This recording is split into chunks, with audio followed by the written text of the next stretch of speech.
5, 4, 3, 2, 1, 0.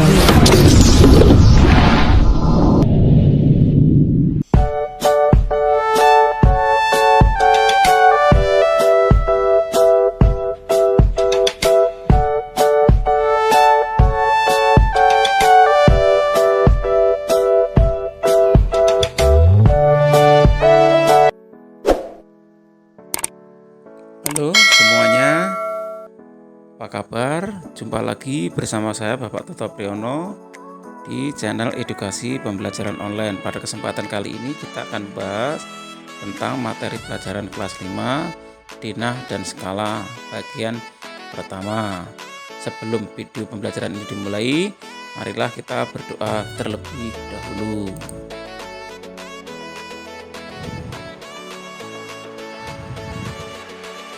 Denah dan skala. Denah atau peta merupakan gambaran yang menunjukkan suatu keadaan menuju tempat pada bidang datar. Untuk membaca denah atau peta, kita perlu belajar arah mata angin. Perhatikan gambar berikut. Nah, untuk mengerti kita perlu belajar arah mata angin. Yang menjadi patokan adalah ada arah utara, ada arah selatan, ada timur, ada barat.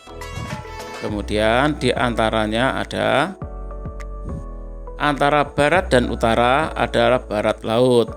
Antara utara dan timur ada timur laut. Antara barat dan selatan ada barat daya. Antara timur dan selatan adalah tenggara.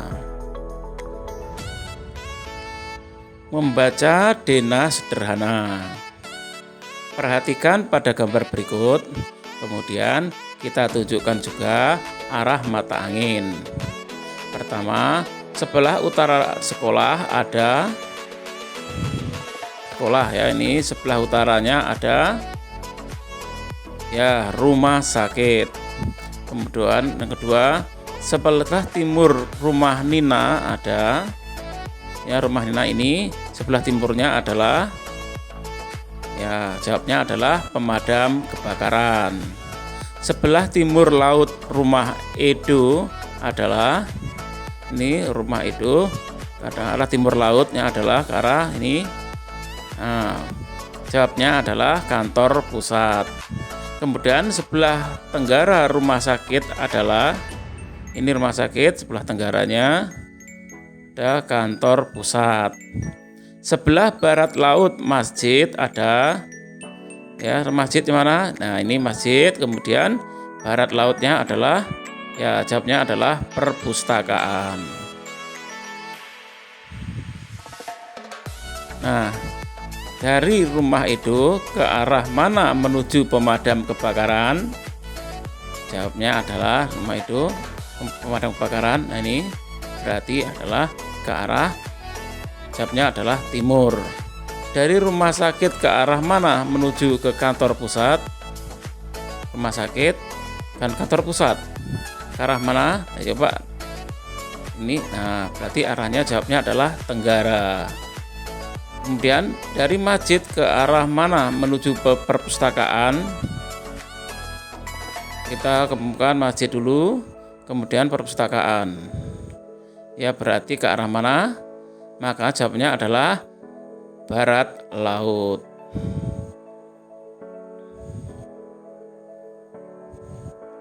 Menentukan rute perjalanan.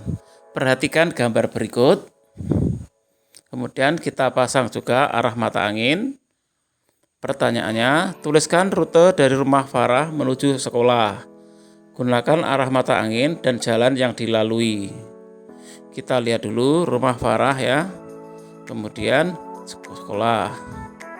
Nah, arahnya adalah ke utara melalui Jalan Mawar, kemudian ke barat melalui Jalan Melati. Maka akan kita temui sekolah di bagian kiri jalan. Perhatikan gambar berikutnya. Tuliskan rute dari bank menuju masjid. Gunakan arah mata angin dan jalan yang dilalui. Kita temukan dulu banknya mana dan masjid. Ke arah utara melalui jalan ya, kemudian ke arah timur melalui jalan Melati, dan ke arah selatan melalui jalan Mawar. Maka kita akan temukan masjid di barat jalan atau kanan jalan. Posisi benda dan titik pada bidang koordinat. Letak suatu tempat digambarkan dan peta yang bersusun dalam baris dan kolom yang disebut sebagai bidang koordinat. Perhatikan contoh berikut.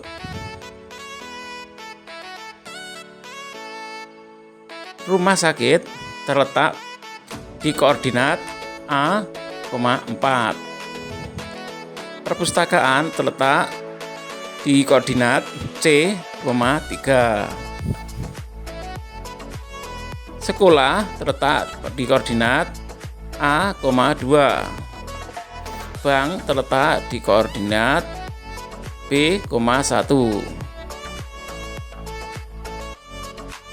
Tuliskan nama buah-buahan di bawah ini dan letak koordinatnya. Anggur terletak pada koordinat C, 4. Semangka terletak pada koordinat B, 3. Jeruk terletak pada koordinat B, 2. Apel terletak pada koordinat D, 3. Stroberi terletak pada koordinat E, 1. Pisang terletak pada koordinat F, 2. Dan jambu terletak pada koordinat A, 1. Posisi benda dan titik pada bidang koordinat. Letak suatu tempat dapat digambarkan pada koordinat kartesius.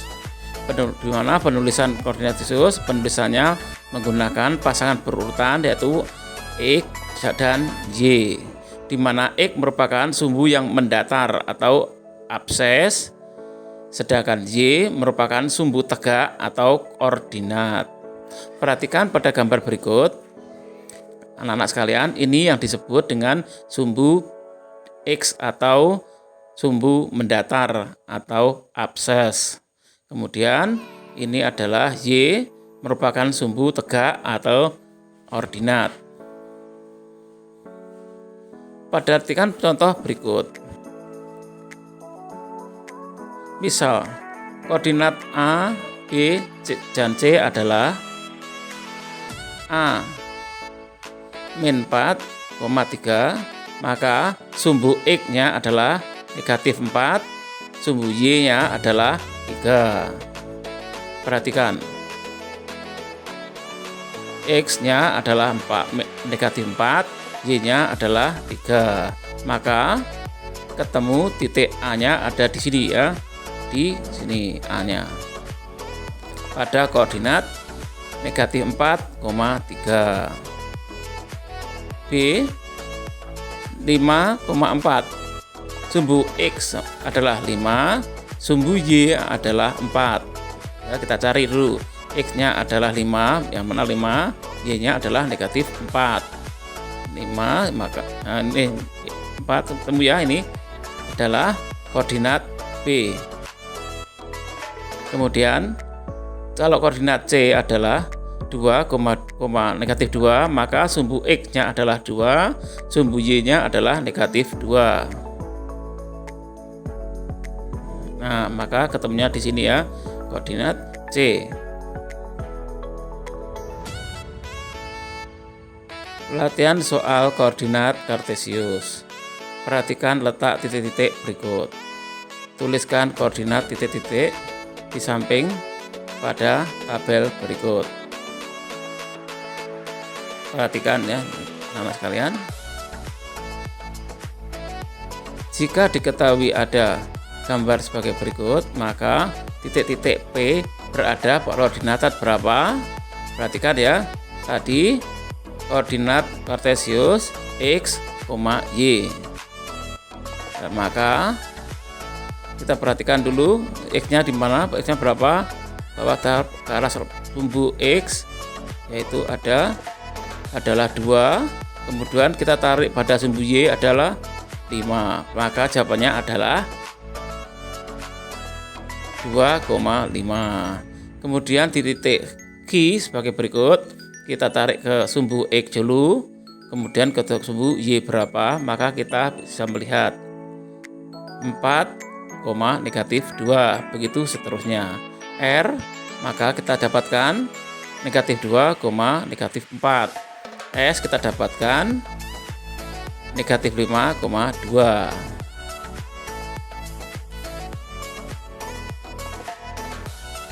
Latihan koordinasi kartesius ya. A, tentukan titik berikut pada bidang koordinasi berikut. Kemudian titik tersebut membentuk bangun apa? Nah, ini latihan ya, kamu kerjakan semuanya. Kita membuat pada koordinat kartesius A -5,2, berarti kita letakkan pada sumbu X-nya -5, kemudian 2 adalah sumbu Y. Ya, kamu nanti diletakkan A, maka kita akan ketemu bukan koordinat titik A, koordinat titik B 4,2, koordinat C 5,-3, kemudian koordinat D -4,-3. Nah, ini ya, seperti ini. Gambar apa, bentuk apa ini koordinat tersebut? Perhatikan. Nah, kita tarik, kita akan bentuk jajaran ginjang. Gimana anak-anak? Sudah paham? Kalau belum paham, bisa isi kolom komentar pada pembelajaran ini. Semoga bisa bermanfaat. Jangan lupa untuk berlatih. Kemudian tetap semangat. Wassalamualaikum warahmatullahi wabarakatuh.